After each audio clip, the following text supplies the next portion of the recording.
और चलिए बुलेटिन की शुरुआत करते हैं चुनावी खबरों के साथ। बिहार विधानसभा चुनाव में अब 6 महीने से भी कम का समय बचा हुआ है और ऐसे में तमाम राजनीतिक दल और उनके नेता अपने चुनावी प्लान को एक्टिव करने में लगे हुए हैं। बिहार विधानसभा चुनाव को लेकर एआईएमआईएम प्रमुख असदुद्दीन ओवैसी आज से 2 दिवसीय दौरे पर बिहार के लिए निकले हुए हैं। ओवैसी का दौरा सीमांचल से शुरू हो रहा है और ओवैसी आज किशनगंज के बहादुरगंज विधानसभा में जनसभा को संबोधित करेंगे। चुनावी सभा से पहले ओवैसी ने बिना नाम लिए आरजेडी पर जबरदस्त हमला किया है। ओवैसी ने कहा कि हमारी पार्टी के विधायकों को जिन्होंने चुराया है, सीमांचल की जनता उन्हें जरूर सबक सिखाएगी। दरअसल एआईएमआईएम ने 2020 के विधानसभा चुनाव में बिहार में पहली बार अपनी किस्मत आजमाई थी। एआईएमआईएम ने 18 सीट पर अपने उम्मीदवार उतारे थे, जिसमें से ओवैसी की पार्टी ने 5 सीटों पर जीत हासिल की थी और बाद में एआईएमआईएम के 5 में से 4 विधायक आरजेडी में शामिल हो गए थे। फिलहाल बिहार में ओवैसी की पार्टी के एकमात्र विधायक हैं और ओवैसी का मकसद आगामी चुनाव में फिर से अपना जनाधार बनाना है। सीमांचल में खोई हुई जमीन को वापस पाना ओवैसी के लिए एक बड़ी चुनौती है और सीमांचल के किशनगंज, अररिया, पूर्णिया, कटिहार जैसे जिले को मुस्लिम बहुल क्षेत्र बिहार में माना जाता है और किशनगंज में तकरीबन 67% मुस्लिम आबादी है और इसी मुस्लिम आबादी को साधने की तैयारी ओवैसी की तरफ से की जा रही है। बिहार चुनाव लड़ेंगे और अच्छी तरह से लड़ेंगे। हम बहादुरगंज से हमारे कैंडिडेट का अनाउंस भी कर दिए। मेरी पब्लिक मीटिंग है 3 तारीख को बहादुरगंज में, 4 तारीख को और एक जगह पर है। हम अच्छी तरह से लड़ेंगे और आप देखेंगे इंशाअल्लाह ताला हमारे जो एमएलएज लास्ट टाइम जीते थे उससे ज़्यादा हमारे एमएलएज कामयाब होंगे और जो चोरी करे हमारे एमएलएज की इंशाअल्लाह ताला उनको भी सीमांचल की जनता सबक सिखाएगी। और इधर एआईएमआईएम प्रमुख असदुद्दीन ओवैसी के बयान पर सियासत काफी गर्म हो गई है। आरजेडी और कांग्रेस ने ओवैसी पर हमला बोला तो बीजेपी और जेडीयू ने महागठबंधन पर तंज कस दिया है।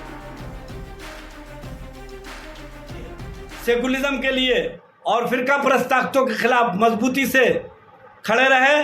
तेजस्वी जी उन्हीं के राह पर आगे बढ़ने का काम किए हैं। उन्होंने बताया कि नफरत की राजनीति नहीं चलेगी तो बिहार में नौकरी और रोजगार की राजनीति।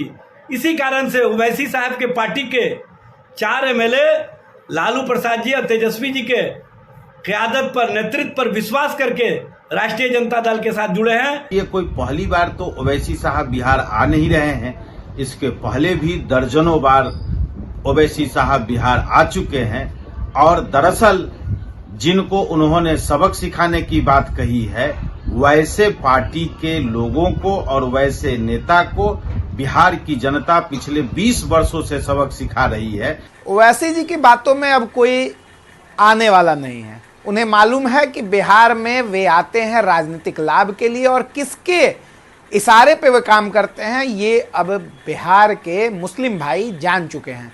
इसलिए ओवैसी साहब जितने भी गाल बजा लें, लेकिन अब उनका दाल सीमांचल सहित पूरे बिहार में नहीं गलने वाला है। राष्ट्रीय जनता दल ने ओवैसी की पार्टी से विधायक चोरी करने का काम किया। अब कहानी तू डाल में पात वाली है। अब ओवैसी का आगमन बिहार में हो रहा है और जिन लोगों ने उनके पार्टी के विधायक चोरी करने का काम किया वैसे लोगों को तेजस्वी यादव को खुली चुनौती ओवैसी दे रहे हैं। स्वनाम धन ओवैसी साहब का सीमांचल दौरा टाइम फिक्स होगा। मारकाट आपस में ही मची है। वर्चस्व एम-22 समीकरण को लेकर इनके 5 में से 4 विधायक राजद में शामिल हो चुके हैं।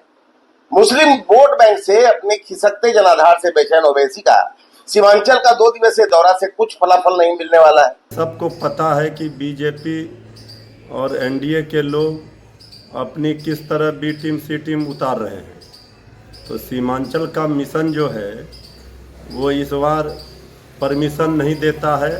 इस बार पूरी तरह सीमांचल है तैयार बनाएगी तेजस्वी सरकार।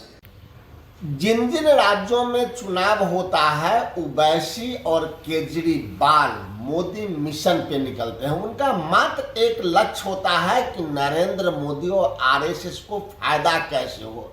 2020 के विधानसभा चुनाव में भी आपने देखा कि मोदी को जिताना ही मात्र एक लक्ष्य था ओवैसी का।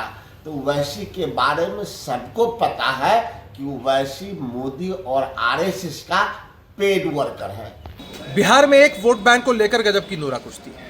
एक तरफ राजद दावा करती है कि अक़लियत समाज उनके साथ है और उनकी पोल खोलने के लिए असदुद्दीन ओवैसी साहब बिहार आ रहे हैं। राष्ट्रीय जनता दल पर आरोप लगा रहे हैं कि हमारे विधायक तोड़ लिए। ये आपसी नूरा कुश्ती मुसलमान समाज बहुत बेहतर समझ रहा है।